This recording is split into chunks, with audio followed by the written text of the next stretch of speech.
So, this is five big stories today. And in this video, I want to talk about the brutal effects of Russia's hybrid warfare and the chaos that has ensued as a consequence. And here in the thumbnail, there's a reason that you see Gerasimov. We'll talk about him in a second, and Dugin and Putin.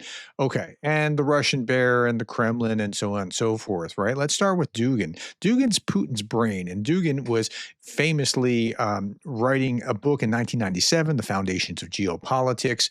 And he talked about how Russia's at war with the West, and Russia should do everything it can to make America small and weak and at warfare, involved in warfare with its neighbors, break it from its allies in Europe, and try to make it isolationist. Sound familiar? I mean, that's the kinds of things that we're doing right now. Here's Gerasimov, he's the chief of staff for the Russian army. He's noted for the Gerasimov doctrine. What's the Gerasimov doctrine? It's based on Gerasimov's views about U.S. contemporary warfare, putting interstate conflict and warfare on par with political, economic, and informational warfare.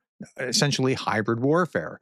I talked about Dugin quite a bit the other day in this video. Now, if you didn't read or watch this video because you're not a Republican, please watch this anywhere and then share this with your Republican friends. This is Ben Shapiro talking about his interview with Zelensky and that he learned about Dugin being not a friend of the United States and willing to destroy the U.S. and wanting to destroy the U.S. It's really, really important that you understand that. Okay, with all that being said, I then found Dugin's book and I started working my way through this, The Foundations of Geopolitics. If you'd like, put it in the comments below. Would you like me to do little segments when I find interesting things from this book? Because this is an English translation. If you would, put it in the comments below.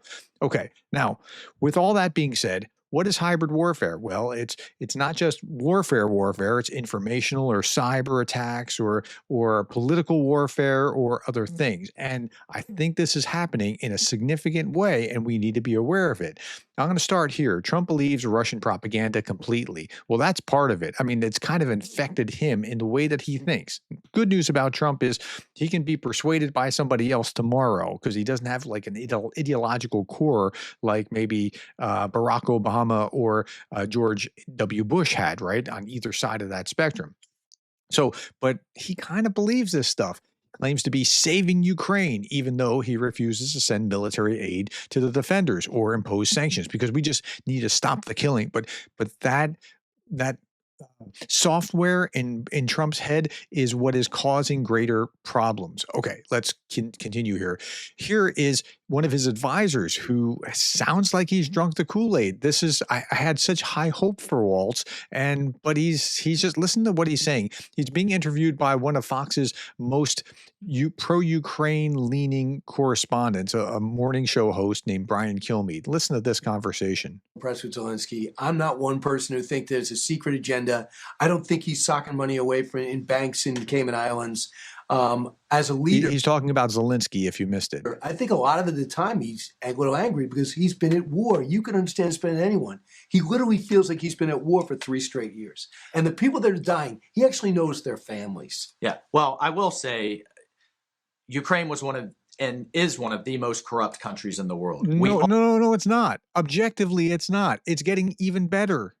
Always have to guard the taxpayer dollars, and of course you do, no doubt about that. But that's your starting point. Been billions going in, and I don't think. Remember, I was sitting in Congress. The previous administration had all of the appropriate oversights going in, so we have to keep a hard eye on that. But secondly. Yes, he has been at war, but we have to find opportunities to end the war.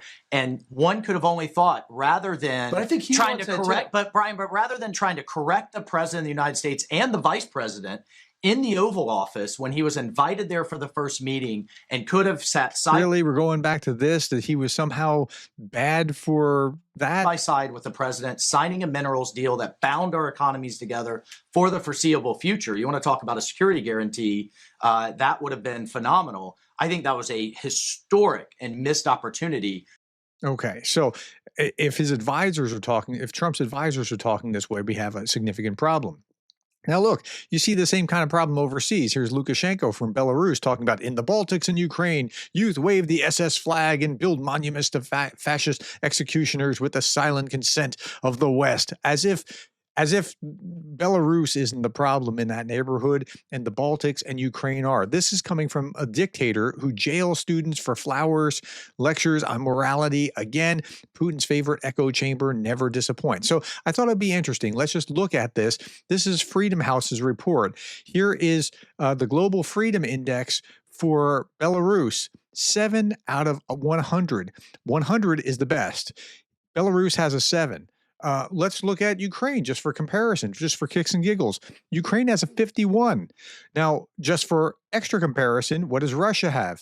12% in the Freedom Index. 12%. So, like, the hybrid warfare is working where Trump and Trump's associates are thinking Ukraine's just corrupt. Ukraine is just corrupt. Ukraine, yeah, there has been corruption. And the further you get from the Soviet Union, the less corrupt it gets. And Ukraine just happens to be parked right next to to Russia, which is the heir of the former Soviet Union. Okay.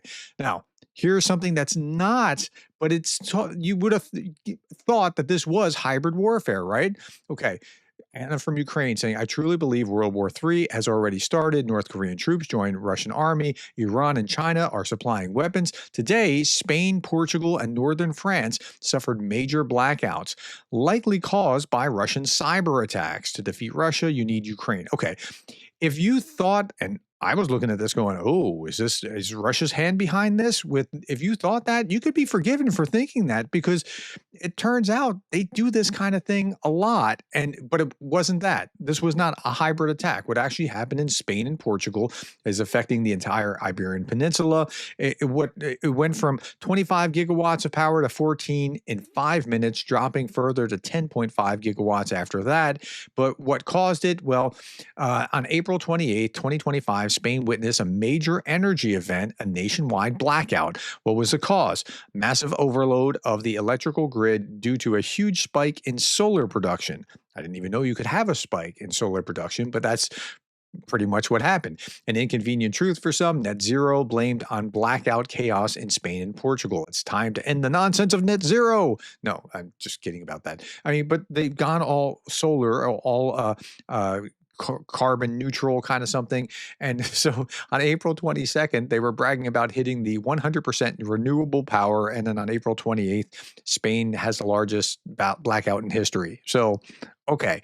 But that's what happened. Now, if you thought that like Putin was behind it, it would be understandable, because Putin has been behind lots of things, but he wasn't behind this one. But okay. Now, what's going on with the economy could also be somewhat of hybrid warfare as well. Here is Senator Rand Paul talking about how he now has the votes to block Trump's tariffs, and even the idea that we have to have tariffs and we have to be fighting with our enemies and there's a zero-sum game. It's part of what Dugin likes to see. Dugin wants to see America isolated and at odds with allies, right? This is part of the overall plan there.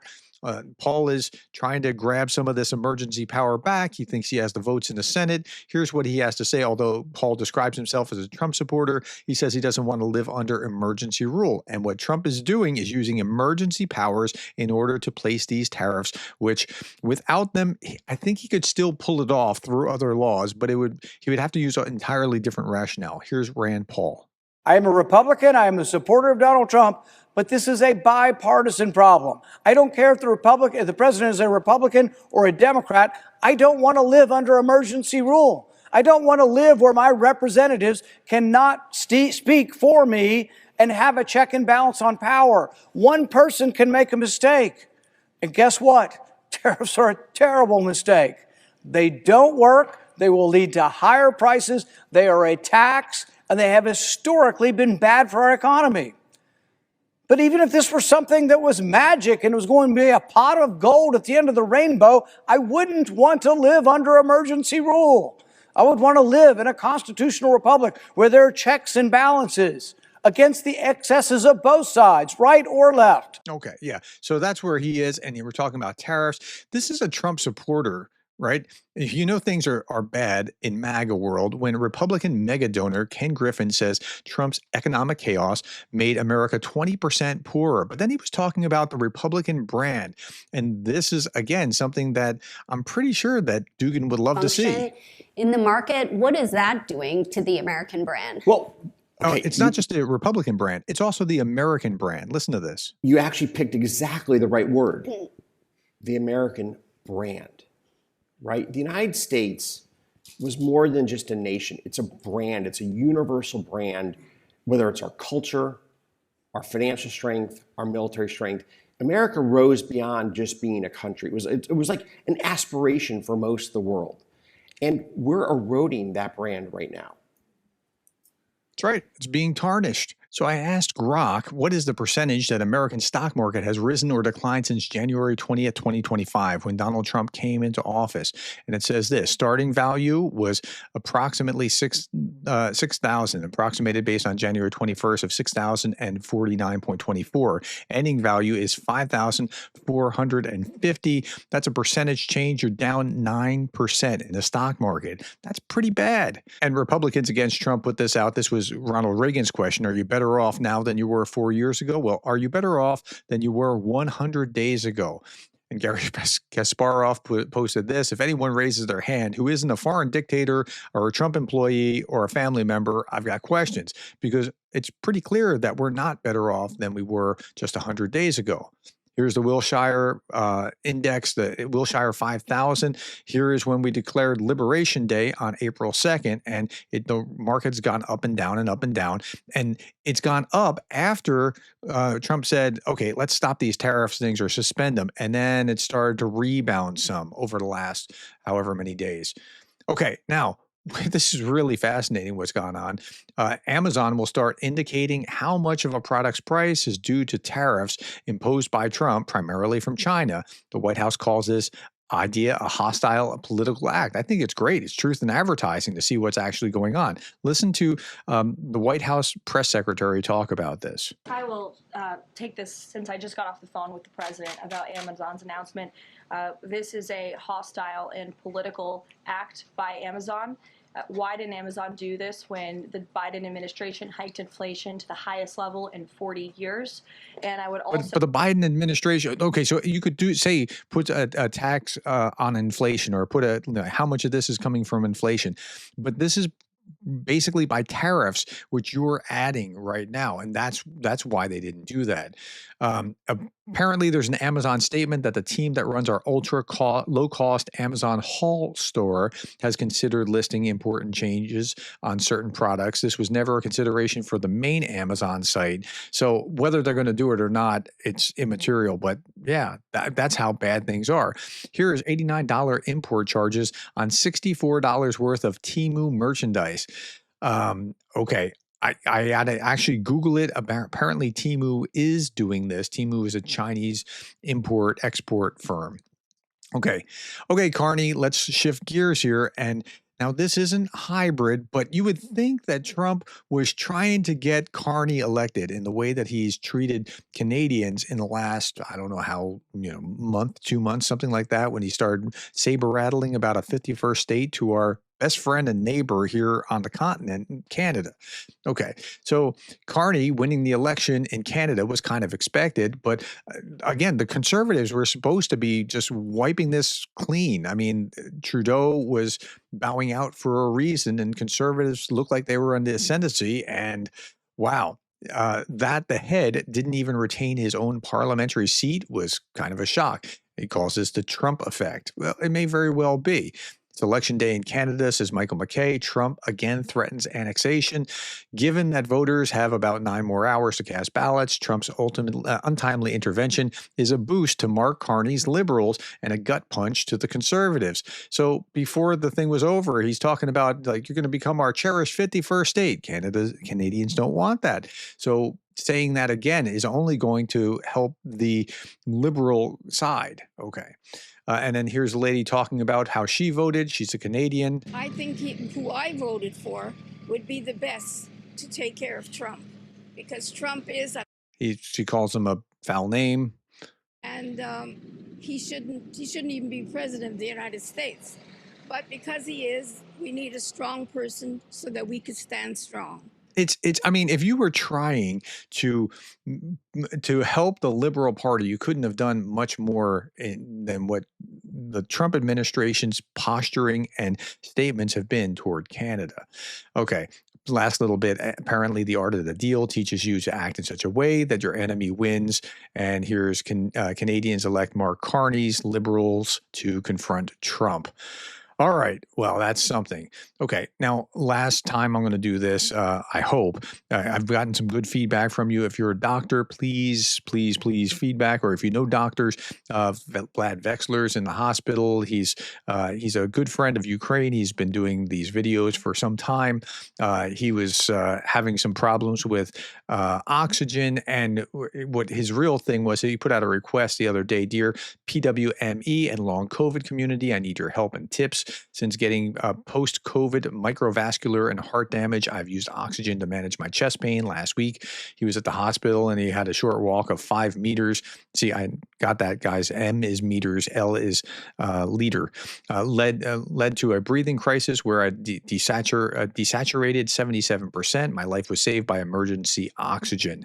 And he's now currently on 4 liters and trying to wean down, and big jumps like 4 is greater than 2, which might be nothing for normal people, impact me hugely. And so he's looking for answers like, okay, I've got 2 days left in the private hospital. What tips do you have for me to safely reduce my oxygen? How can I convince my new doctors who imply the desaturation may have just been a blip in a connection to the reader that it was real and serious without having to demonstrate it by reliving it? I understand. I wouldn't want to relive that either.